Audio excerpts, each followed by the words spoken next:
Now, theoretically, we were supposed to be beginning the program with a conversation with the founder of something that has gotten a lot of traction here in Central Appalachia, a founder of the Friends of Water movement. Is that you, Chris? It's Chris. How are you? I'm good, Chris. I'm good. I'm glad you called in. We were all just sitting, waiting with bated breath, as it were.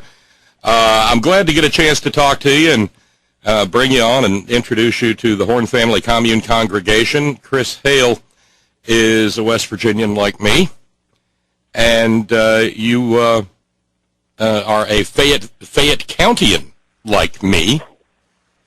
And as such, you've started a little activist movement here in the area.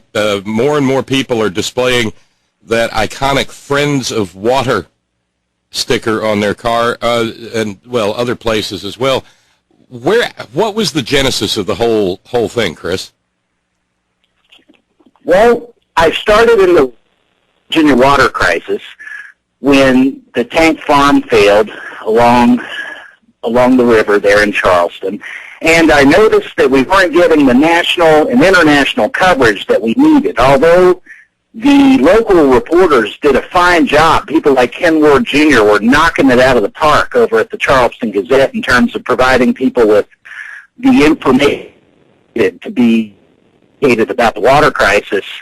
We were dealing with a chemical data safety sheets were incorrect. The studies were not adequate, and we ended up with a chemical being spilled in the water that affects people's red blood cells. It causes leukemia. It's really bad stuff, and it's in the same family of dispersants that actually is causing the toxic algae bloom in the Gulf right now.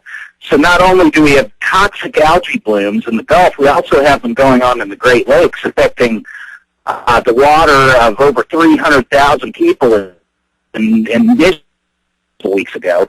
And we've got all of the pricing at once. We've got pumps going off and tar sands oil and that sort of thing going into waterways. We've got fracking fluid with radium-226 and 228 in our water that the DEP can't even check for, that only the DHHR can check, and they're not even checking for the right type of radiation. And we've got to look into the TENORM issue. But anyway, moving on, the greater crisis is that small government and less regulation brought us the West Virginia water crisis.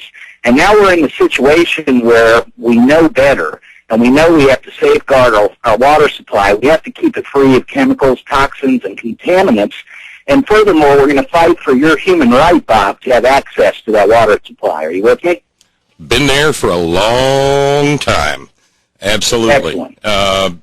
Well, you raise a lot in a very short amount of time, Chris. What are your? I want to phrase this in such a way as to make it as all-encompassing as possible. You said that you felt like we weren't the water disaster. I just call it the freedom disaster now, by the way. Correct. It's Freedom Industries. It's not the Freedom Industries disaster. It's the freedom disaster. A big dose of freedom. Too much freedom of polluters to affect the water supply. Make no mistake, Bob, this is a violent crime. Pollution is a violent crime and should be punished as such. We're talking about human capital here. We're talking about grandbabies. We're talking about the legacy we're going to leave for them. Are we going to leave them a river or a creek full of poison? Are we going to leave them a flat mountaintop that can't actually be remediated, that can't be reforested, that will take 100,000 years to actually gain adequate topsoil to reforest? We can't continue to do that, Bob. We have to look at clean energy as a way to get out of this model of ratepayers versus shareholders. Energy independence is coming. Solar panels are going to free you from paying monthly rates to big energy companies, and we can put the power of the sun into the hands of local and state communities and do co-ops, do solar leasing programs. That's the thing. You can pay it forward, you can pay up front, or you can pay later. And usually the monthly rate that you pay later is much higher. And that's what we're dealing with fossil fuel industry. Fracking is not safe, Bob. We've got issues, okay? We are contaminating our water supply. We have explosions. I am working a political campaign in my spare time for Diana Strickland. She's running for Kanawha County Commissioner because her county commissioner failed her during the water crisis. They had the power to step up and speak to the failures of the governor, and they did not do that. So Diana was affected by the derecho. She was affected by that pipeline explosion in Sissonville. That shut her down for a second time. The water crisis, that was the crucial third strike, and she was out. And it shut down her bakery for good. Now she's running for Kanawha County Commissioner because she has a story to tell, a cautionary tale, and she's ready to lead, Bob. She's ready to step into that office and do the right thing. Let me tell you about me. I am a national voting delegate for the Green Party. I'm also the chair of the environmental platform for the Mountain Party in West Virginia, which is our chapter of the Green Party. The Green Party is winning in England, in Australia, in California, in Canada. The Democrats and the Republicans are winning in 4 different countries right now. Are you with me? Well, you know, I am. The fact of the matter is, you talk about the commissioner that failed Kanawha County, with very few exceptions. I can think of maybe 2, 3 tops in West Virginia's state government. The entire political system failed. Of course, I've been arguing for 10 years now that this is a failed state, and I base that upon the fact that this is a state that cares more about people who poison others than it does about the people who are being poisoned. You know, there was a, and I was going to talk about this later this evening, but this is a good time for doing it. There was a federal district court opinion rendered this week. Are you familiar with that, Chris? I have been knee-deep in the DEP hearings over the Kanawha State Forest and the adjacent strip mine, and I've been pretty busy, Bob. We had a 7:30 a.m. vigil yesterday morning at the DEP to show solidarity in the face of the people that were coming in for the hearing, where the community is suing the DEP and the coal company over the mountaintop removal project that failed and fouled the streams close by, and also is going to have negative effects on the park, the watershed. The viewshed, most importantly, is going to suffer when we take down the mountains that people pay, good tourism dollars to come see. We're talking about losing our hikers, our bikers, our birds, our bats, our bees. That land's going to turn into prairie land, and what's going to be left of this state park that once was a great, beautiful place that we protected? Yeah, well, and again... Get down to that court decision. Well, okay, so let's speak to it. I'm ready. I bet I'm familiar with it. Just bring it in here. A number of the groups with which I've been involved over the years. I'm the president of the board of directors at Cold River Mountain Watch. They filed suit along with OVEC and some others regarding a couple of mountaintop removal permits and Army Corps applications, and the gravamen of their complaint was that the Army Corps was not taking into account the more than 24 peer-reviewed scientific journal articles that point to a grave health crisis in the mountaintop removal sacrifice zone. This was heard in U.S. District Court before Judge John T. Copenhaver down Charleston Way. You're talking about the Appalachian community health care crisis, correct? Well, yes. What Judge Copenhaver said, though, was, the health of West Virginians who have to live around mountaintop removal doesn't really matter. Our human capital and our property values don't matter. That's compelling. Yeah, he said that there was nothing in the law that said the Army Corps of Engineers had to take into account whether or not a baby is born gasping for its first breath of air. He said there's nothing in the law that says the Army Corps of Engineers has to take into account 4,000 excess deaths in West Virginia's mountaintop removal counties every year. There's nothing in the law there. People need to go pound sand. Coal companies have money to make. Get out of his face. So let's talk numbers. Let's talk about the $700,000 kickback that the DNR got that they didn't ask for. It was just quote-unquote offered to them on the deal. They got 10 cents on the ton on the coal mine from the strip mine KD number 2 adjacent to the Kanawha State Forest. And let's give you some other numbers. 0, a big goose egg. That is how many times that our director of the DNR has visited an actual mountaintop removal site. 0. He's never seen one, but he's seen the remediation and reforestry and all these things that are like clean coal technology. They're a myth, Bob. Oh, they absolutely are. Clean coal technology is an advertising slogan, not an actual technology. Let me give you a couple more numbers. Well, I didn't mean to interrupt, pardon me, but while I'm passionate about this, let's talk some more numbers. $2 million. That's the total that went to Governor Earl Ray Tomblin and our state government on the deal. So the state got $2 million. The DNR got $700,000, 10 cents on the ton. What did the good people of Kanawha County get? Well, they got their stream fouled, Davis Creek, another waterway very close by. Another 0. The number of people who were for the strip mine project in the public comments section.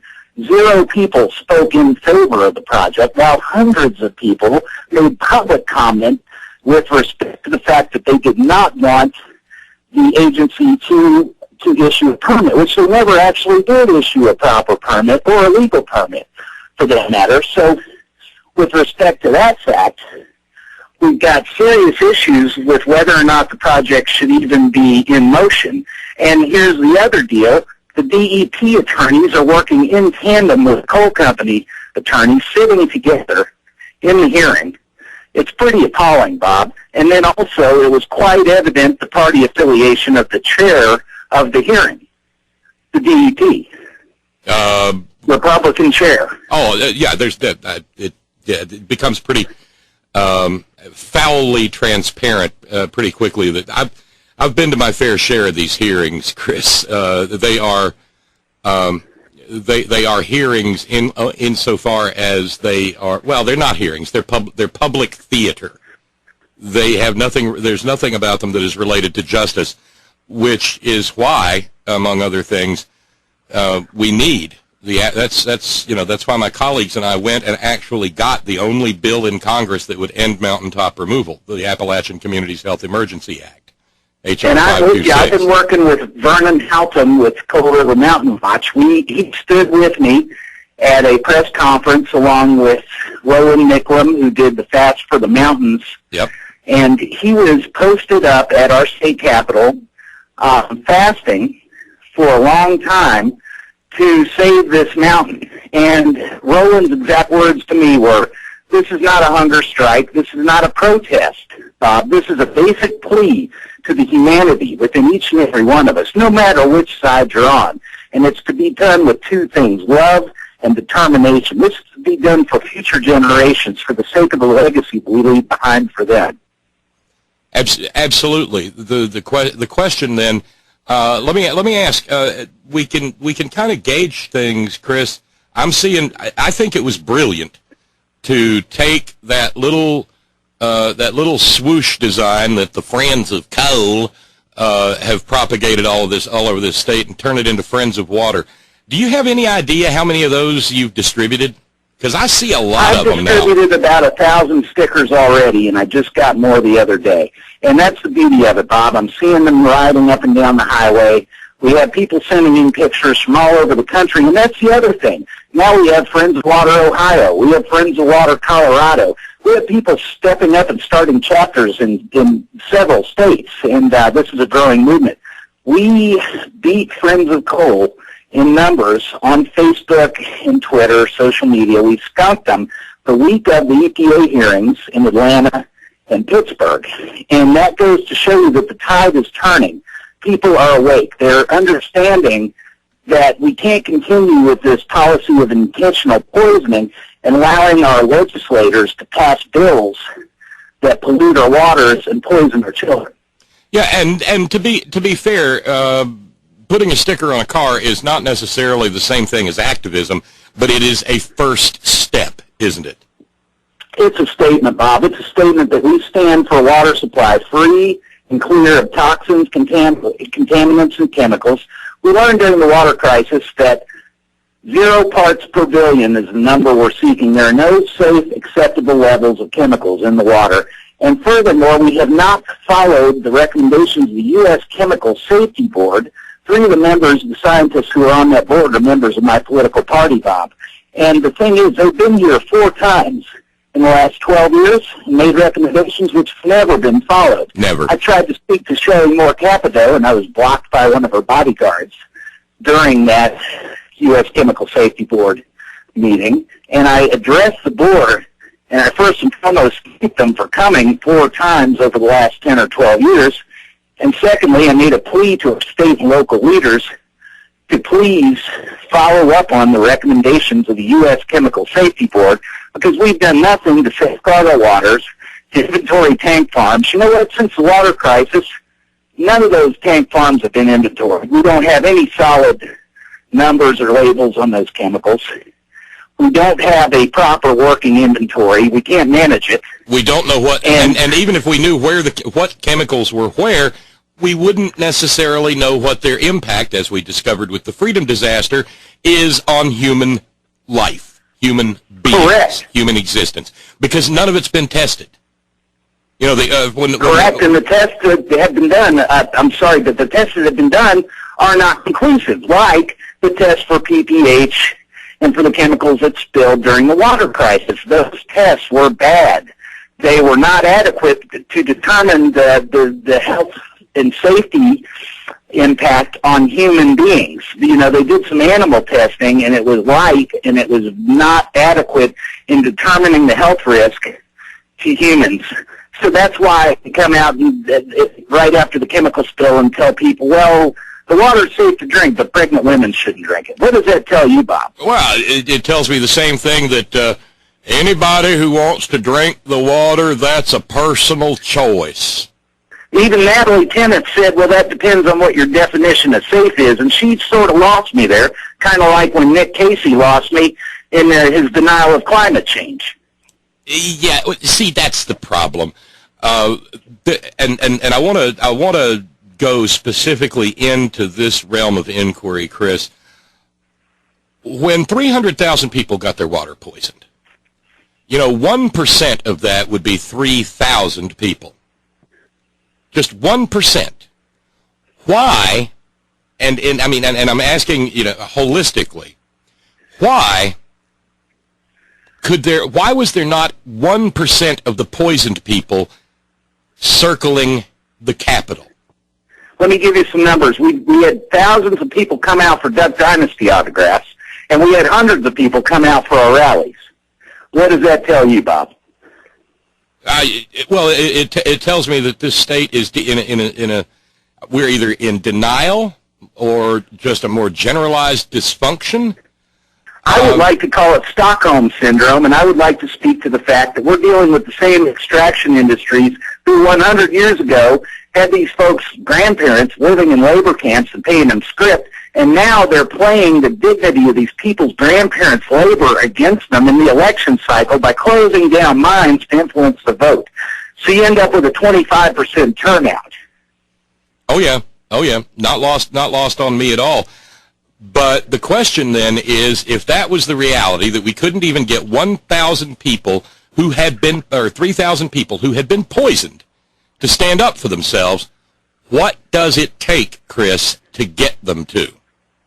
I'll tell you what we've been successful in doing, Bob, is telling the story through social media. We reach out to people. We reached 1 million people within the first 4 weeks on Friends of Water. We went viral pretty quickly. I started the page and asking, how many likes can I get for clean water? And it really resonated with people. And I've had this project in my mind's eye for many years, Bob. I've been driving back and forth. My mother lives in Kentucky. My father lives here in West Virginia. And I've been driving back and forth for 20 years through these mountains, looking at the propaganda that's plastered all over the billboards between Louisville and Charleston on I-64.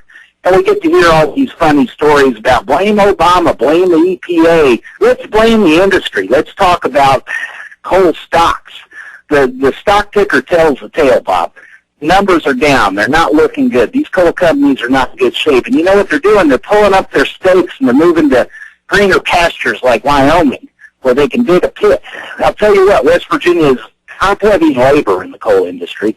We are the most top-heavy in labor and we are the least productive because our coal, we've already got the good stuff. We're down to the scraps, and it's harder to get to, harder to mine. And the only thing we've got left are the mountaintop removal projects. And you know what? We can't give up any more of our mountains, Bob. Those are the only natural water filters that we have.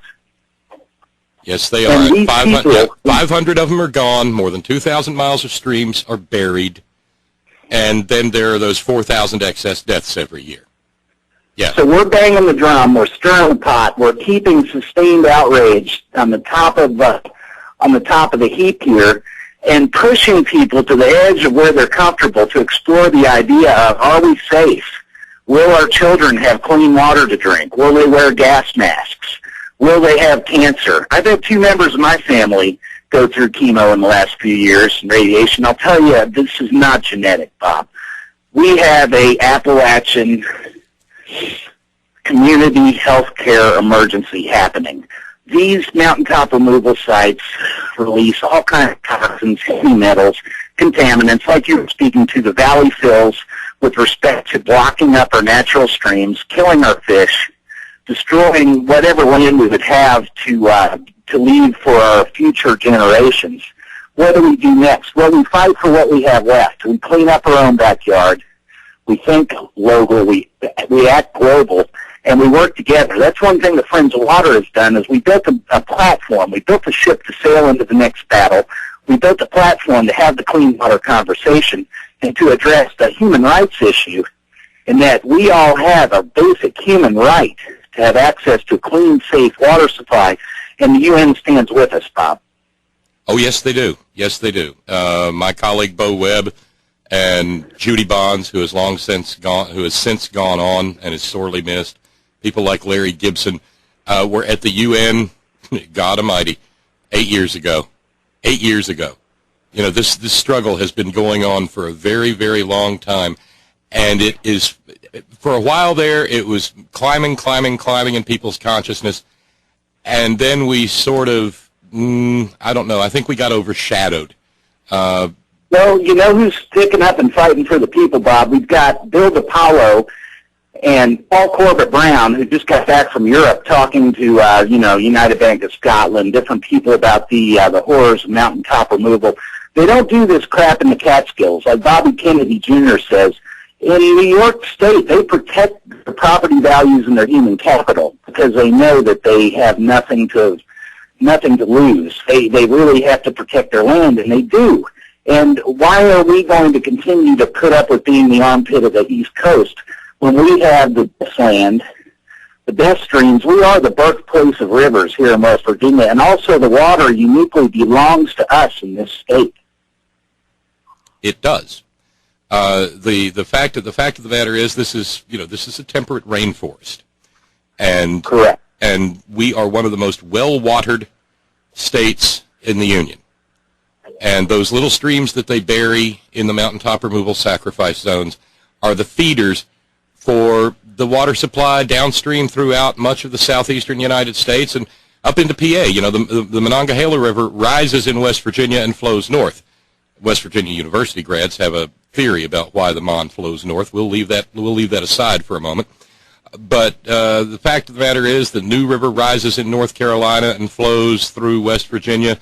Not far from here, it joins the Gauley and forms the Great Canal that feeds the Ohio. And you know, you just can't bury the streams that feed those streams and expect to have a good result. So the question becomes one of, all right, we recognize the problem. How do we solve it? I personally think that passing the AIC Act would be a huge step forward.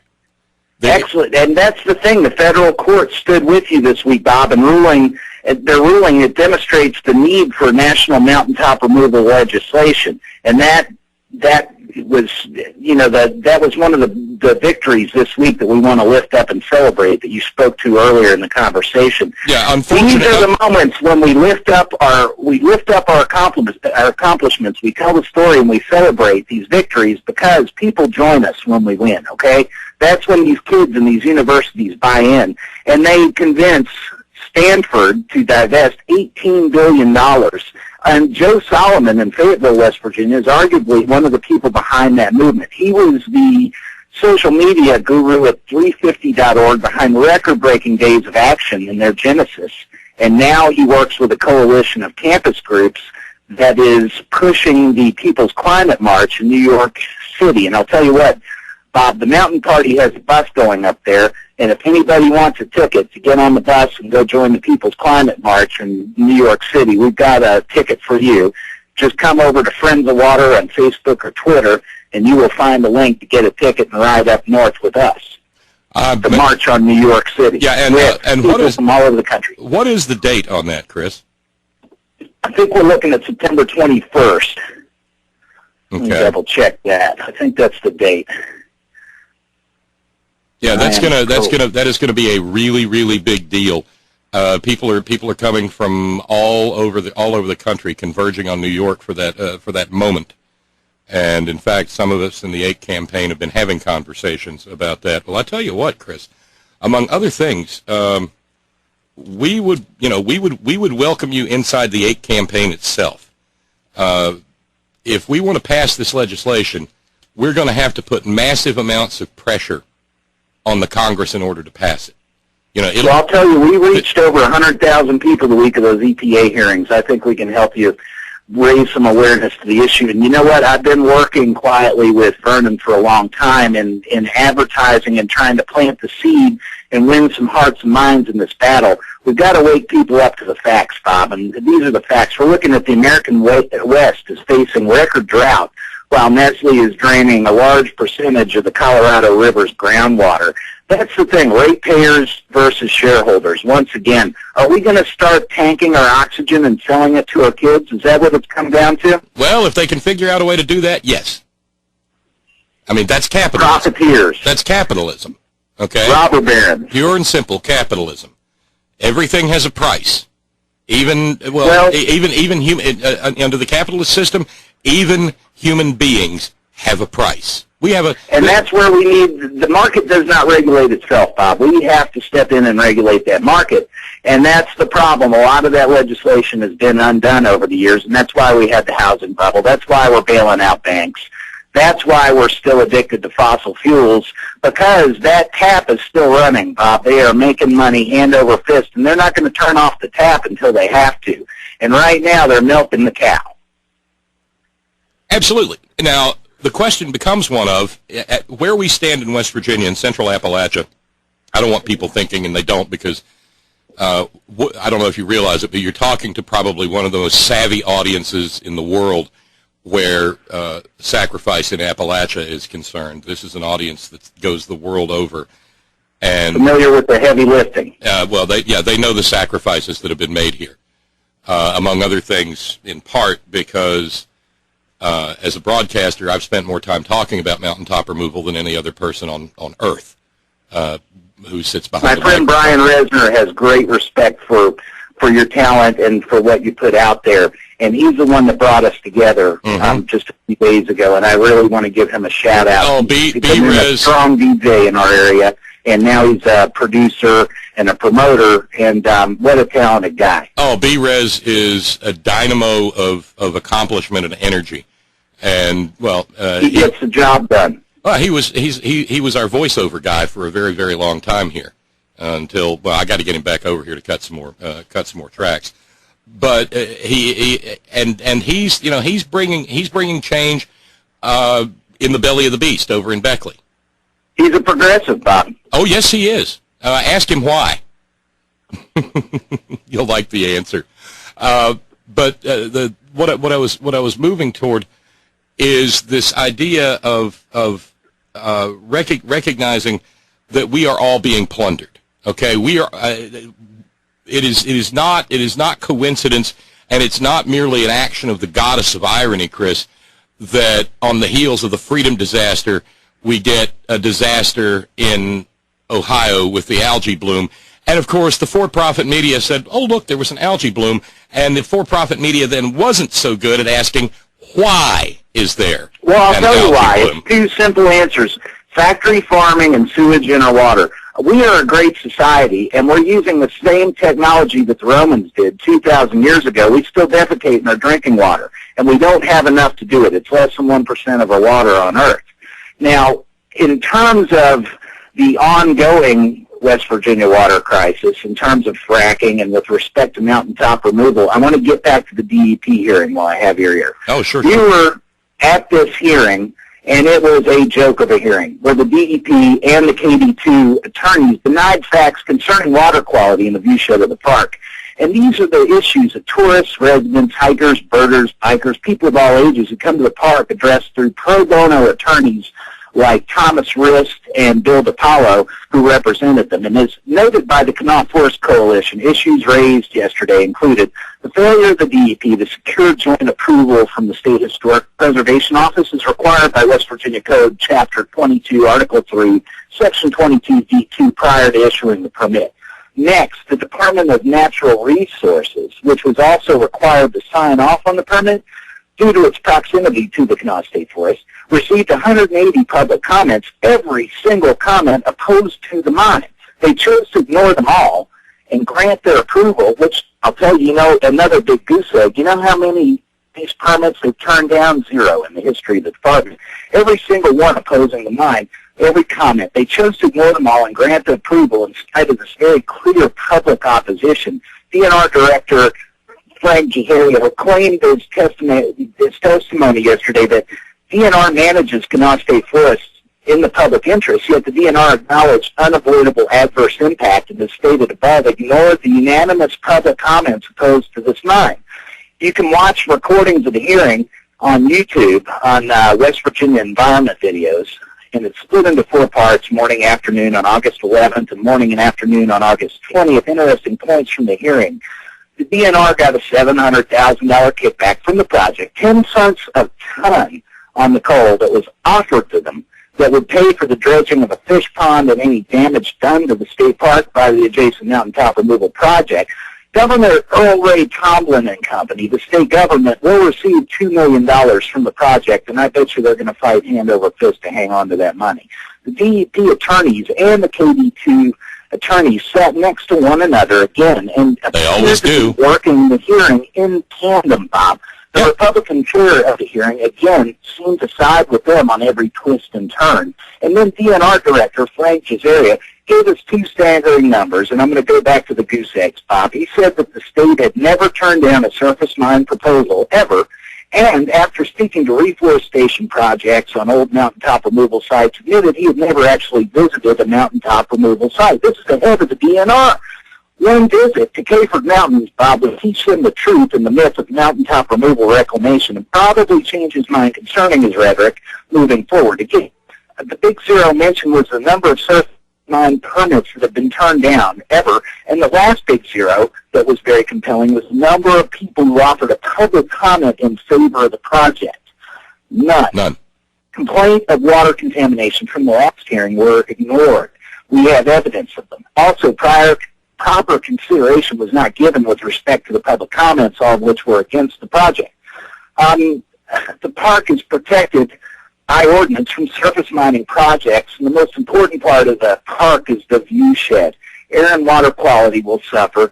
As we learned during the West Virginia water crisis, there are no acceptable levels of toxins, contaminants, or chemicals in the water supply. We can't accept. And there's a lot of, and there are a lot of people on wells in that area. Correct. And the park, wildlife, the people who live not nearby, and the people who visit the area will also suffer negative health effects from the project, and the watershed will suffer negative consequences of mountaintop removal. Heavy metals, toxins, contaminants will enter the surrounding waterways inevitably because those containment ponds always fail, as they did with Davis Creek in this case within the first 2 weeks of the project starting. We had documented problems with Davis Creek from the KD2 number 2 project. South Wings flew over and shot very clear pictures of the containment that failed, and it was a ditch that was cut wrong, basically. And we're not convinced that this will not happen again, Bob. It's high time we engage in some sustained outrage. It's not even convinced that it won't happen again. What it is a certainty, Chris. Correct. A lead pipe cinch certainty that it will happen again. and again, and again, and again. And mountaintop removal is a genie that once let out of the bottle cannot be put back in. It's just a fact, because once the thing starts, they will not stop it for any reason whatsoever. Like I said, I've been to a lot of those same hearings that you were, similar to the one you were at, and I heard one day a lawyer for the DEP, the West Virginia Department of Environmental Permitting, protection, right? They're protecting us. Right. I remember here, it was before the Surface Mine Board, and a question was asked about, and I don't even remember which, the script on these things is always the same. So one, you could just interchange one hearing for another. It's the same. But at one point, a question was asked, and, a lawyer speaking to a tribunal has a duty of candor and honesty. A lawyer talking to the court is forbidden from lying. All right? So right. The question was put, what would happen? Well, okay, never mind the question. The lawyer represents to the court the following. If we actually enforced the Clean Water Act in West Virginia, we could never issue another mountaintop removal permit. That's on record. It's out there. The little transcriptionist typed it down or talked into her mask. It's out there on record. The West Virginia Department of Environmental Protection admits that if it actually applied the standards of the Clean Water Act, it would be impossible to ever grant a permit for mountaintop removal. Ever. Correct. So if that's the case, Bob, why is it the DEP attorney, Jason Wanling, who was very, very smug at the hearing, and even alluded to the fact that he wanted to save a few trees at one moment, joking, a little condescending manner about the crowd in the room that filled the room. He said there isn't enough evidence to prove the appellant's claim that harm is being done to the forest, among other things, and there's no legal basis for the board to revoke the permit and stop the mining. But the problem was the permit was never legal to begin with. Yeah, they do that all the time. You've seen the West Virginia State Quarter, right? 25-cent piece, right, with the New River Gorge on the back. Sure. Well, the mountain that's back there in the background of the bridge ain't there no more because they blew it up. Right. And they started blasting, and they started extracting, and they started poisoning before they ever even had a permit to do it. Sure. Because and then they want to quickly say that there's not enough evidence and that will harm the appeal against the Kanawha Forest mine, and that's unacceptable. You're right. And it's going I'm not trying to be negative, Chris. That thing is going to go forward. And we stopped it once, but I'm with you. It very well could start rolling again soon, and probably will. But we are in for the long haul, and we're choosing our battles wisely. This is one we can win if we really want to get positive and stay focused on it. Bill DiPaolo is doing a fine job, and let me tell you, he and Mr. Rist went toe-to-toe with these guys, with the DEP and the coal companies, enough to where they were obviously shaken and disturbed by the reaction of the people in the room. It was hard for me to keep my mouth shut. I was told to be quiet, that I might be asked to leave the room by the lawyers representing the people that we were there with. And the thing is, it's hard to keep your mouth shut. And Mr. Rist told me it was hard for him to keep his mouth shut, too. And when you see attorneys that work for the state up there blatantly lying and denying facts, scientific facts proven a priori to be true.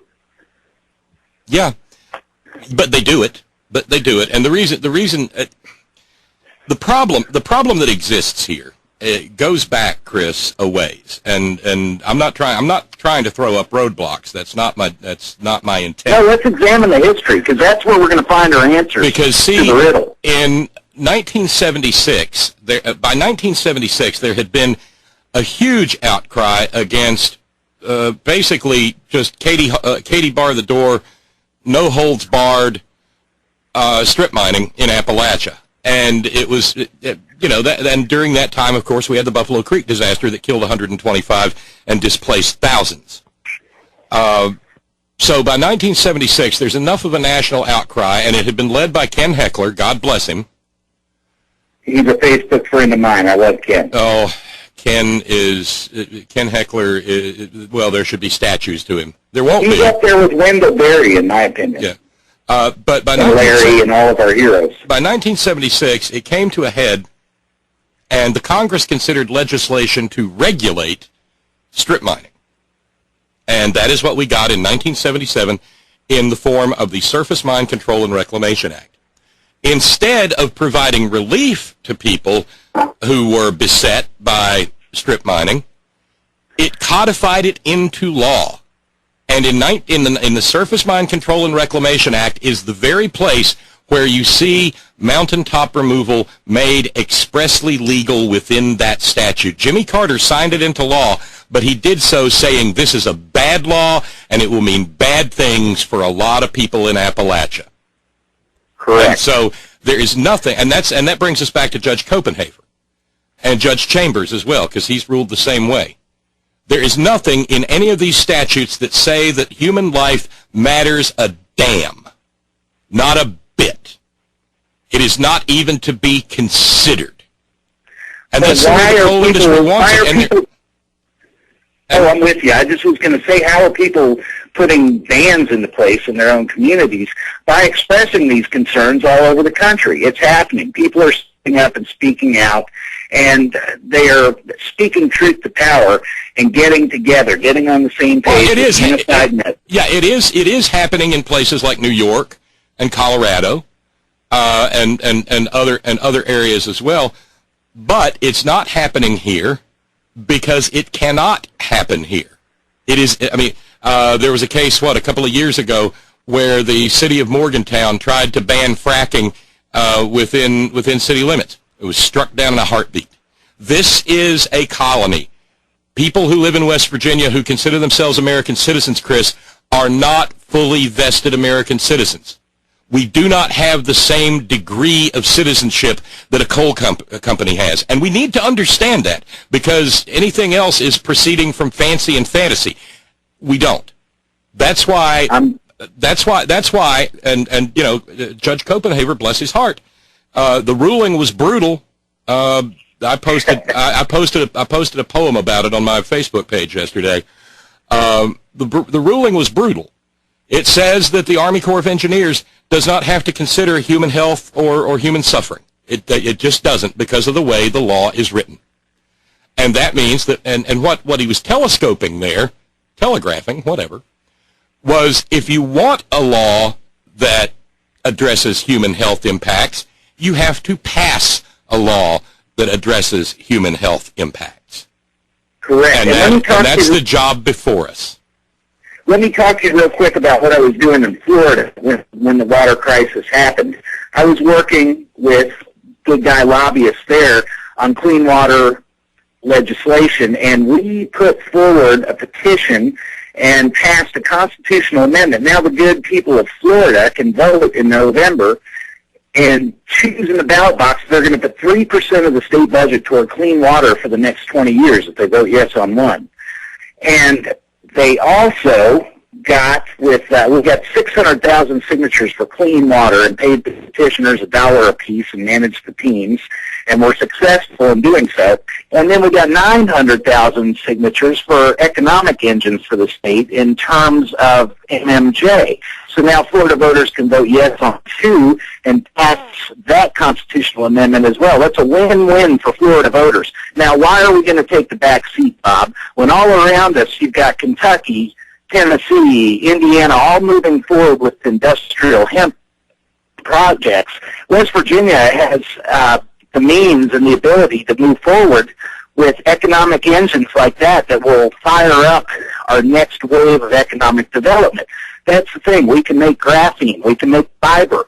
We can refurbish our old coal plants and create different components and different fibers there. We can manufacture here with the resources that we have. We can also do large-scale composting projects, create the topsoil that we need for some of these flat mountain tops, and go ahead and put in industrial hemp, put in bamboo, put in mycology projects. They're utilizing in Fukushima to soak up radiation or flat. You can also genetically modify them to soak up fracking fluid or coal ash, whatever you like, and those mushrooms help clean the soil and remediate it for our fish, our wildlife, our plants, our fauna, our flora. I agree with all of that. Is it possible to succeed at that, Chris, at the same time that this stuff continues? I don't see where we have an option but to succeed, and that's why we're pushing forward. And the Mountain Party speaks to these issues, Bob, and I hate to get political when we're talking about clean water. This is a political show. It's okay. Shh, and that's the thing, is these problems become political matters and have to be settled in that arena, and we're not scared to go there, Bob. We're 10 feet tall and bulletproof right now. We've got the dream team. We've got aces in their places. We have attorneys, professors, students, teachers, nurses, doctors. We've got a wide tapestry of different people that are coming together about our water, about our land, about our air. People are standing up. They don't want to be poisoned any longer. No one has the time or the money or the patience or the human capital to spare for that, Bob.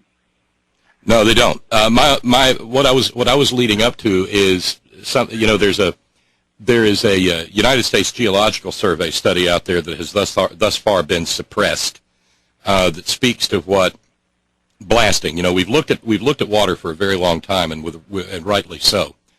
What a lot of these scientists are saying, though, is that in addition to water, we need to be paying attention to air, because the ultrafine particulates that are generated by mountaintop removal blasting, as well as by frack blasting, may be a big contingent in the culprits that are causing these diseases because of the way that ultrafines act inside the human body system. And you are correct. I mean, the numbers show that there's a clear healthcare crisis happening in these communities. Right. The numbers are in, and it's frightening. What happens, though, and the reason I raised this when you started talking about soil regeneration, what we're finding out is that if in soils near mountaintop removal sites, because of the extensive testing that was done by USGS, these soils are absolutely laden with toxins, with polycyclic aromatic hydrocarbons, with heavy metals like molybdenum, with toxic bad stuff, Bob. Selenium, with silica. Very few. So what do we do with legislators who are voting the day of the water crisis? Nick Rahal and Shelley Moore Capito both voted to roll back selenium levels in our water. Now, that's intentional poison, Bob. I call high crime. That's treason. No, I agree. That is a violent crime against the good people of West Virginia, and that's your legislation, and that's your legislators at work. Oh, remember, Shelley Moore Capito laughed about the Freedom disaster. Correct. She laughed about the Freedom disaster and said, well, I think we've been into it a little deeper than others. I mean, it wasn't funny at the time, but it's kind of funny now. This woman wants to be a senator. And meanwhile, your governor's telling you, I can't tell you if the water's safe or not. Where is the leadership, Bob? Where are Democratic leaders? The problem is in West Virginia, the Democrat leaders are not real Democrats. That's the problem. Yeah, Chris, I've said for a very long time that we do not have Democrats and Republicans in West Virginia. We have one party. No, a unified front, and they're cashing the same damn checks. No, we have colocrats and colicans. Republicrats. No, colocrats and colicans, because coal has transcended industry. Coal in this state has transcended business. Coal has become in this state a religious orthodoxy. And where the football field rubs it on the way out the door. Yeah. Yeah. I'm a proud son of Harvard on the Mon. They gave me 2 sheepskins, and to see that happen makes me vomit. That they're rubbing that bloody lump of coal from the Upper Big Branch disaster, where corporate profits caused 29 human beings to be incinerated. And Don Blankenship says basically, "You're welcome, West Virginia." Yeah, and Don Blankenship laughs all the way to the bank. Correct. Jim Justice, Mr. Good Steward of the state. Please, man. The Greenbrier, unfortunately, has morphed into a symbol that represents everything that's wrong with this state, Bob. Yeah, see, I was here. It all worked out kind of curiously. I had been on the road. We had been in D.C. introducing for the first time the AIC Act in the Congress. And I got back here, my family and I, because, well, my family's pretty deeply into this whole thing. I've got two daughters who had their gallbladders out before they were 16 years old. Okay, my son was born with a respiratory birth defect. My eldest daughter, Appalachian Community Healthcare Emergency. My eldest daughter is battling thyroid disease. My wife, I'm sorry. My wife has kidney disease. Okay, these are our realities. So this is the cross that we bear every day. Yeah, so we had been in Washington, D.C. for the historic introduction of the Appalachian Communities Health Emergency Bill, the AIC Act, and we returned on June the 29th, and we had been home for about 2 hours, and I remember it was blazing hot outside. And I was on the air. In fact, if you go to the archives of this program, you can hear the derecho hit. Wow. How's that for symbolism? I'd been on the road for 12 hours that day, and I'd been away from the microphone for a week or more, and I was absolutely itching to get back. Hey, Nick Casey, climate change is real. Yeah, exactly. And so I was anxious to start telling people about all the things that I had seen and what we'd done and who we'd talked to. And in that evening, I got about 30 minutes into the program, and Ferg, my son, comes running back here and says, "Dad, something bad's coming." And by about halfway into the first hour of the program, everything went down, and we didn't have electricity for another 12 days. And that I'll not forget that anytime soon, because, and I mentioned this because you mentioned Jim Justice, at the same time, his great big, oh my God, privilege party down at the Greenbrier was going on, golf tournament. Let's see, Bon Jovi was going to come and sing "Living on a Prayer," which we were doing at the time. And every cube of ice in the state was in Greenbrier County, West Virginia, supporting Jim Justice. 80-year-old women were sweltering in 100-degree heat, wanting for electricity, because every bit of the state's emergency response infrastructure was in Greenbrier County, making sure that Jim Justice's golf tournament came off without a hitch. National Guardsmen were sent on to the golf course down there to pick up tree limbs and branches to make sure that the professional golfers weren't inconvenienced. So I remember all capital of that. Again. Who's getting taken care of here? That's the thing. The tail is wagging the dog. Once again, yes, you've got the industry. The ratepayers are going against the shareholders here. Once again, the shareholders are staying at the Greenbrier. These are people that own the stocks. These are the people that are, celebrating their victories. And that's the thing. Are they looking out for us, Bob? I think not. They're not. They're not, Chris. And then there's another couple of questions. We have focused, and I know you've done a magnificent job of it, on the poisoning of 300,000 human beings on January the 9th, 2014. 4 days before that, I had asked on the op-ed pages of the Charleston Gazette, I had asked Natalie Tennant whether she was going to join what I called the coalition of the craven.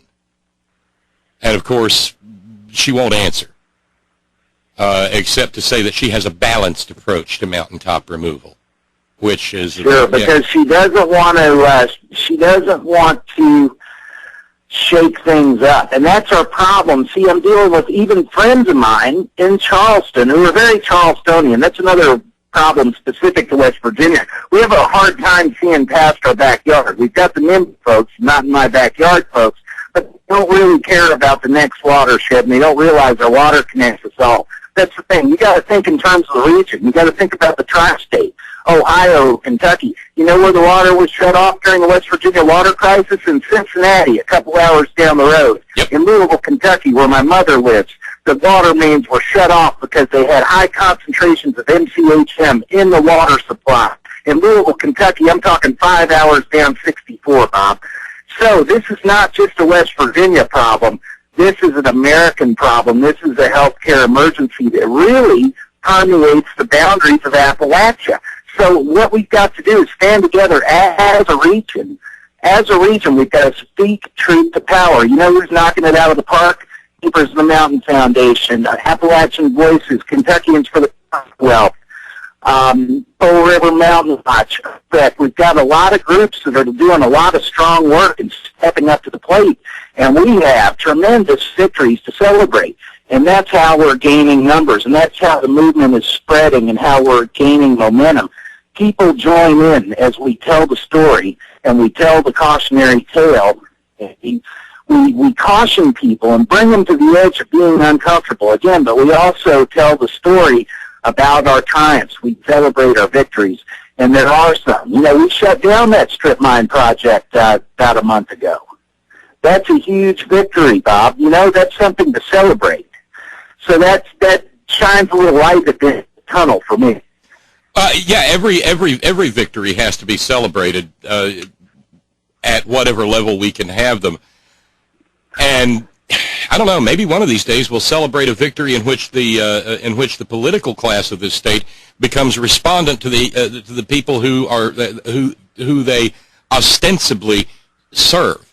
I want to turn. Go ahead. I want to turn back because I've got another question, if I may. Please.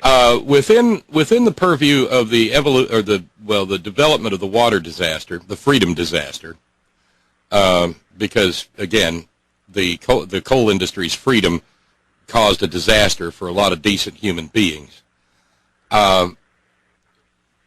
There were, we now know, and I know you probably know better than I do. There's no way of knowing exactly how long the MCHM was leaking into the Elk River, which means there's no way of really knowing how long the MCHM was inside the public water supply in West Virginia. That's one.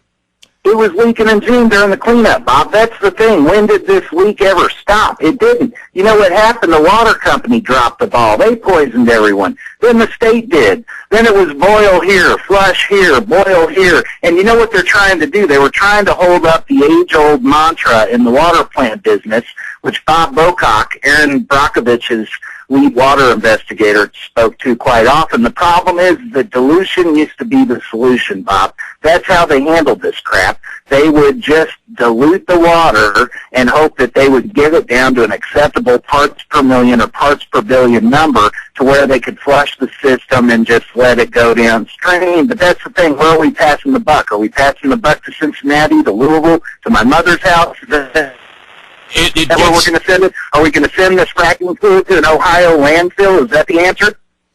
I don't think it is. I don't think the transference of disaster is an answer to disaster. But let me take us a little further into the process. We don't know how long it was leaking. Right. And actually, we've got clear signs that it was leaking long before Gary Southern and these Nimrods actually bought the company. We think that they might have been the fall guys for this whole project. This was a hot potato that was getting lobbed quickly. If you notice, that sale got pushed through. And then the madness ensued. And it really, it got more interesting. Every day we found out another twist and turn and another dark, evil secret about the plot. And there's one little dark, evil secret that has not been much talked about. And I'd kind of like, before we wrap up, and you've been very generous with your time, we've been talking for almost an hour now, and I really, really appreciate it, Chris. One dark little secret that has not been touched upon by very many, and that is water systems have to report the amount of lost water in their systems on an annual basis. There are standards out there that are promulgated that are deemed to be acceptable loss levels. An acceptable loss level in the state of West Virginia for West Virginia American Water Company, a privately held corporation that is being run only for profit and not for the public weal. The acceptable water loss standard was 15%. Okay, that means of every 100 gallons that they push out into the 9-county system, they have no idea where 15 gallons of it goes because it doesn't pass through a meter on the other end somewhere. All right? That was deemed the acceptable standard. Room for error. In the year preceding, which was the last time the data was available, or the last year for which data was available, in the year preceding the Freedom disaster, West Virginia Americans' water loss was in excess of 30%. Okay? Just wait for a second. Let it sink in. That means that when the MCHM entered the system, in however many gallons it was for however long it was, people who lived near the plant were complaining of the stench as far back on Facebook as Christmas Day 2013. For however long that water was that poisoned water was passing through the West Virginia American Water Company system, 30% of it likely was going God only knows where. And it will never be diluted. And dilution won't be the solution. And nobody knows where it is. It was passing through metal pipes, through plastic pipes, through leaking out of bad joints. The whole system is an antiquated relic, especially the nearer you get to the actual plant. It's leaked under roads. It's leaked under houses. It's leaked in fields. It's leaked, and it's leaked so 30%. And when we sit and when you just really, really let that sink the hell in, 30% of the poison that came out of that water plant, we don't know where it is, and never will, Chris. That's right. Downstream's a broad term, isn't it? Yeah. And that's the problem. You're getting to the heart of the issue. We've got an antiquated water plant system in every town in West Virginia, and you know what? That's going to take big infrastructure money. That's why I'm throwing numbers out there, like 3% of the state budget to take care of this thing, like the good people of Florida are being proactive in dealing with. You know what I mean? We can learn some lessons from our neighbors, and our other states depend on water resources in similar ways that we do. Does that make sense? Yes, it does. Yes, it absolutely does. So we've got to learn to learn. We've got to learn to pick up on these lessons. When we see people doing things right, we need to pick up those good habits. And Chris, that's the thing.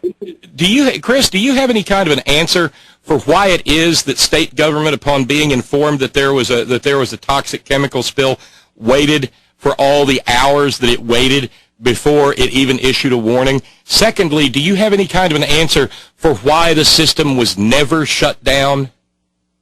Sure, I'll go there. The thing is that they wanted this to go away, Bob. This is a huge problem, and they just wanted it to wash downstream because that's the solution. That's how they deal with it. So they didn't understand the implications because we didn't have proper chemical safety data studies done. They didn't understand that they needed to make a plea to the federal government on behalf of the safety of the people. They didn't reach out and ask for the FEMA help. They also didn't reach into the rainy day fund, Bob. That's our big problem. That's why the president didn't kick down, because he's saying, whoa, West Virginia, you've got a lot of money in the coffers there. Bob Kiss keeps those bank accounts pretty tuned up. I'll tell you, he's a very adept controller in terms of running the state efficiently. They've got a big rainy day fund, and you know what? They didn't let loose of any money to look out for the good people of West Virginia or for their health concerns, and they pretty much put the good citizens in harm's way. Wouldn't you agree? I would agree. So then this question, and it's a question that I've asked time and time and time again, and it's kind of rhetorical, but really it's not. I think this speaks to our future. If someone had gone to Earl Ray Tomblin at 8 o'clock on the morning of January 9th and said, we've just had a note, Al-Qaeda has dumped 10,000 gallons of deadly poison into the Elk River, would they have shut the system down then? Right, and would we have allowed them to file bankruptcy and get out of it and fly down to Marco Island, Florida to hang out where John Boehner and all those guys live? That's the thing. We've been tracking Gary Southern. He's been flying back and forth. We've got researchers down in the Gulf that are working on the oil spill there, scientists. They're also tracking Gary Southern's whereabouts. He's going back and forth from Ann Arbor, Michigan once a week, flying around in his private jet. Evidently, you don't give up the keys to the private jet. And that's another thing. This federal this bankruptcy case is a real albatross. This is a big issue. It's a corruption case, And the federal government needs to step in and investigate and hold these polluters accountable. That's the deal, Bob. We are talking about high crime here. We're talking about treason. We're talking about killing people. We're talking about violent crime. And that's the thing. You know, you've got this stop, don't shoot thing happening in St. Louis. And meanwhile, everybody's having drinks at the Greenbrier and smoking joints out on the golf course and going around arresting the young people in the community to feed the for-profit prison systems. And nobody's talking about the prisoners over at the Southern Regional Jail that are often still getting poisoned. Yep. It does seem, it becomes rather a holistic mess after a while when you start connecting the dots, doesn't it? It's a systemic problem. It's a failure in leadership. It's a big corruption case. It's been going on for 100 years. And I've heard these coal guys in the bars here in Beckley talking about, I wish that we were back in the H.O.R.N days and you could just bring a suitcase full of cash and get any kind of permit you wanted. And that's the way business has been done here. Cash in the barrelhead. And then they kick down 10 cents a ton to the state, and there's a little $700,000 for you, and let's push this permit through. And that's the way it gets done. It's all greenback dollars and greed. And that's the thing. At what expense? At the expense of future generations, at the expense of our grandchildren? I won't stand for that. I think that contaminating our water supply should be off the table. You know, you would think you wouldn't even have to say that, Chris. But right, isn't this but this is Appalachia, and everything is for sale, even the bodily integrity of our newborns. Even our grandchildren? That's what it's come down to. Yeah, and we need to understand it that way. It's not just the mountains have been commodified, or the streams, or the air. Our bodies have been commodified. You know, the fact of the matter is, there's not just one kind of injustice on this planet. You know, there's the overt injustice that at least some of us recognize when we see a photograph of a police officer staring through a sniper scope at an unarmed, innocent civilian who is using their First Amendment right to protest precisely an act of violence upon a citizen. On the other hand, serve and protect. Yeah, it's another kind of injustice, Chris, when a coal company is allowed to hang 2 billion gallons of toxic waste over a community and just hope the community doesn't notice. But that's the problem. We've been drinking the slurry and the fracking fluid for years, Bob. We've been drinking the Kool-Aid. And people have Stockholm Syndrome. It's set in. They're used to it. They've been in this abusive, submissive relationship with King Coal, kissing the ring for a long time. And you know what? In my mind, those days are over. We're going to speak to the issues. We're going to raise awareness. We're going to lift up our grandchildren and celebrate them and protect our human capital for a change. That's the step that we're taking. The Mountain Party is speaking to those issues, Bob. It's Green Party internationally, and again, we're winning in 4 countries right now, unlike other parties. And we are speaking to issues like fairness. I mean, we're talking about basic progressive values. Let's talk about labor. Daniel Lutz, who's running in the Panhandle, has 6 union endorsements. He's got the auto workers, the coal miners. Why is that, Bob? Why is it that the Mountain Party candidate closest to D.C. has 6 union endorsements? That's because we have leadership in the party. The new chair is Elise Keaton, who's also director of the Keeper of the Mountains Foundation. Elise is a dear friend, yeah. Party chair, she's an attorney. She's a sharp young lady with a bright future. She could very well be our next governor. And I'll tell you, that's what we've got to do. We've got to lift these leaders up. We've got the leaders, Bob. We've got people willing to step up to the plate. You've got people like me who will work 12 hours a day for free for what is right and just. Are you with me?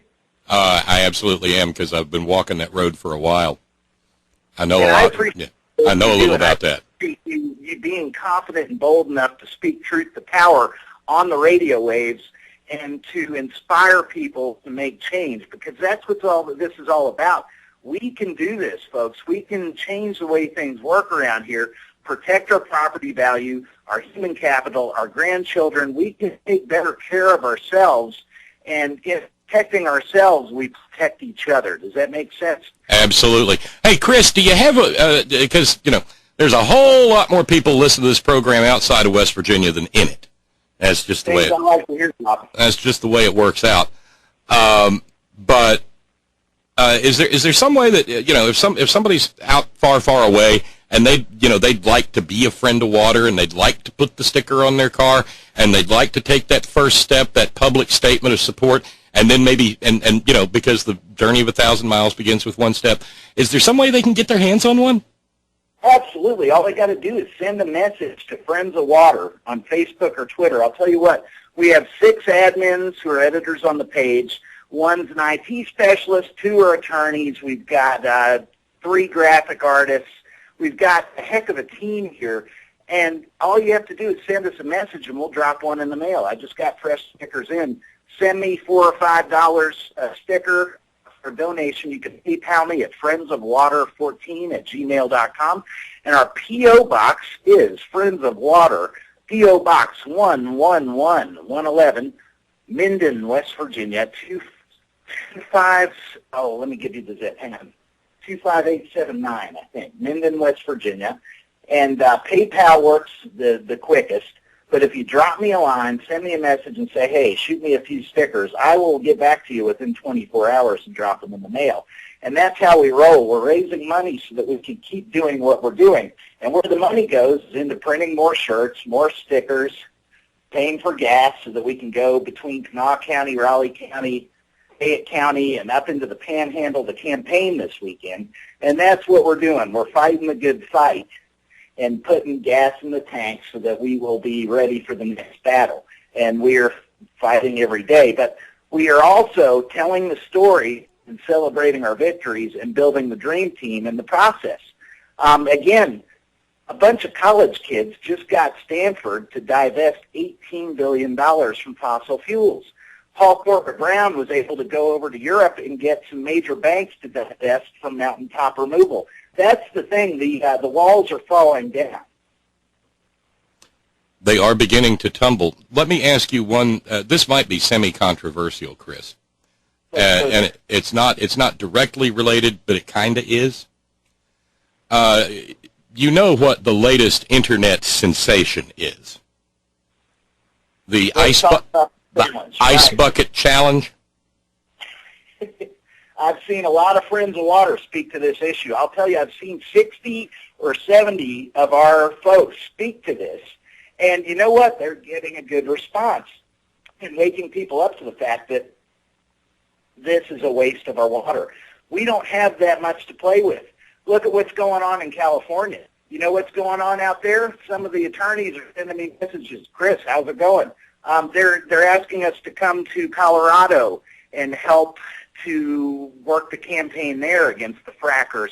That's the thing. People are mobilizing and standing up together, and they're asking us to stand up with them. And I'll tell you what, we're going to stand with each and every one of you, Bob. That's what we do. That's how we roll. We look out for one another, and we are here for you, and we stand with you, and we're speaking to your right to have access to a safe, clean water supply. Yeah, because I'm watching people just throw perfectly good fresh water around, ice, what have you, and it becomes conflicting, Chris. Because on the one hand, ALS is a horrible, horrible disease, and it would be wonderful if we could find some sort of an end to it, along with Parkinson's, along with Alzheimer's, all of these things. But to casually throw around water when California is in drought, when a town has had its water shut down in Ohio, when 300,000 people have been poisoned in West Virginia, there's a disconnect there. And it seems rather callous, Chris. It really does. That's the thing. You know what it is part of it is the political movement, the Tea Party, people being self-centered, egocentric, and only concerned about them and theirs. And that's the problem. This is a great nation, Bob.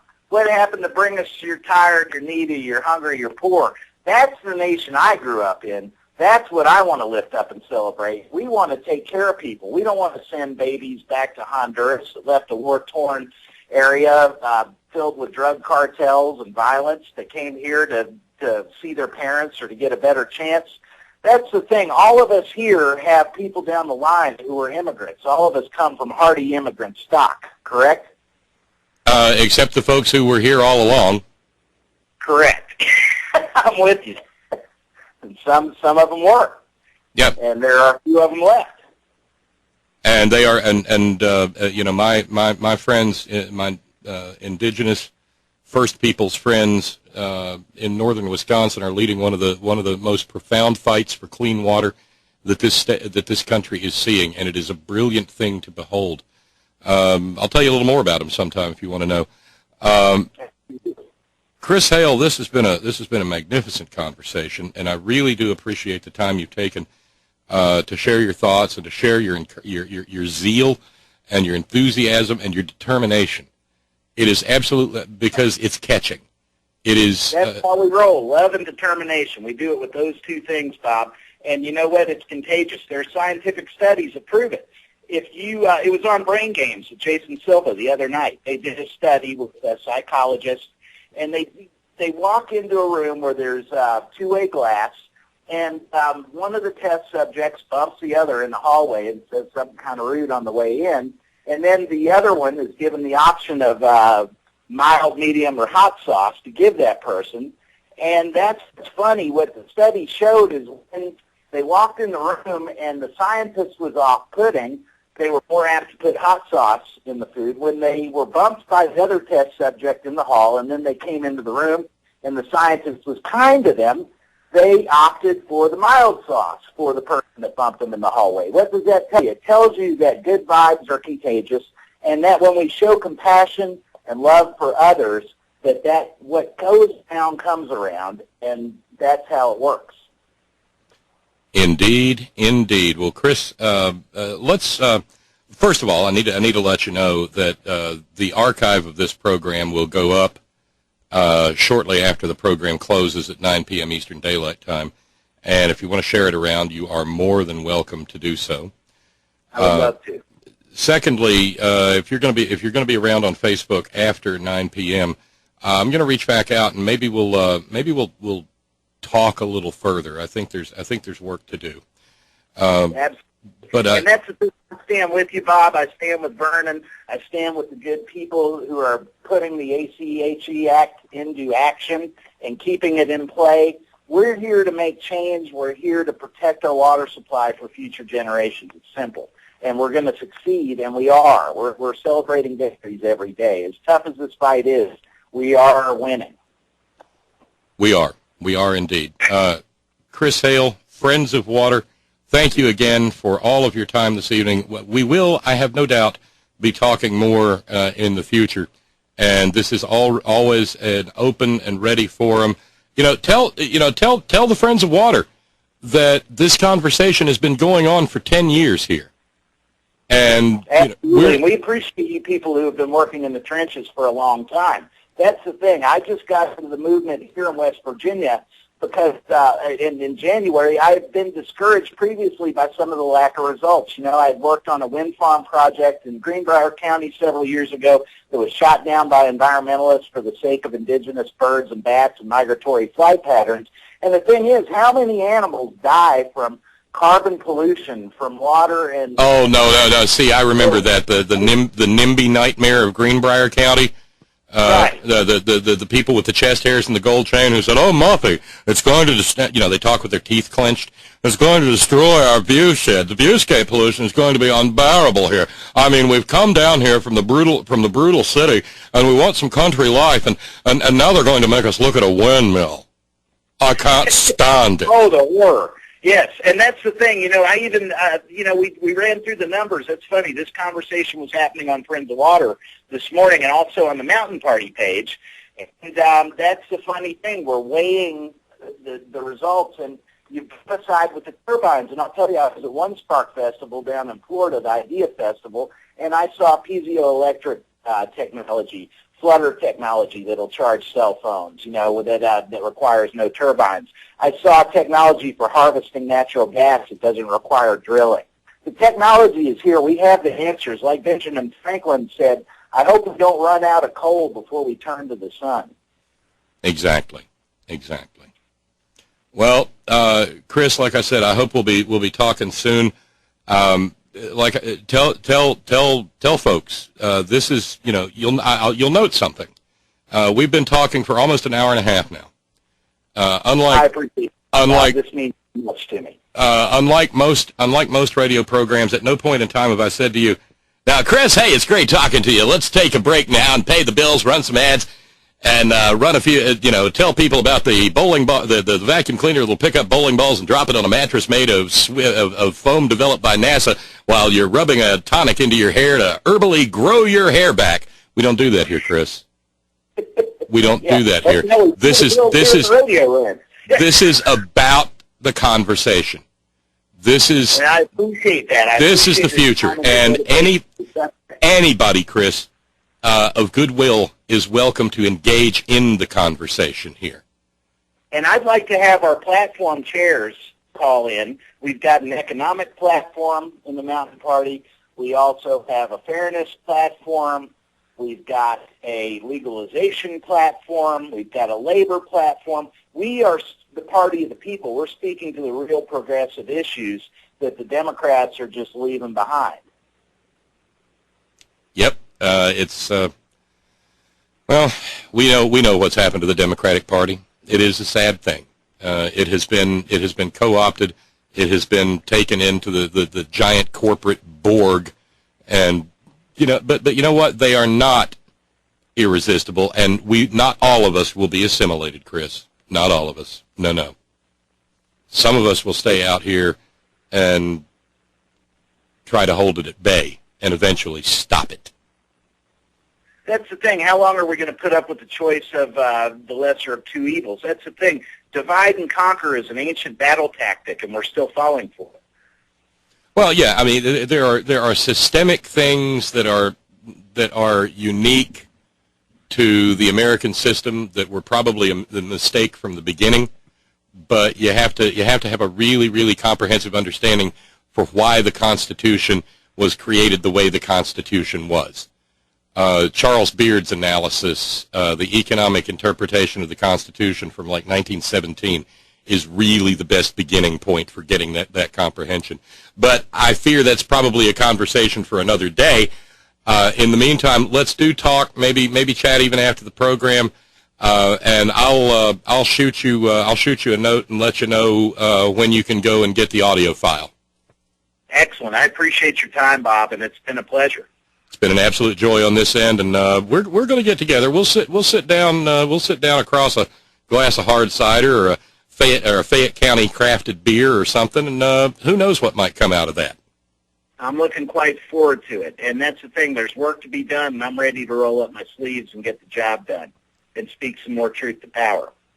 Indeed, indeed. Chris Hale, thank you very much. Take care. If you see B-Res before I do, tell him I said hi, and thanks for hooking the two of us up for this conversation.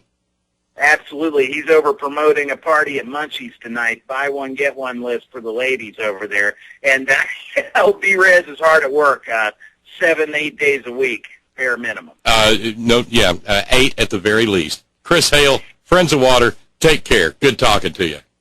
Thank you, Bob. It's been an extreme pleasure, and I appreciate your time, sir. All right. Bye now. It's easy to get to on Facebook. Just look them up, Friends of Water. And I think they're findable on Twitter. And findable, well, if you just look, you'll find.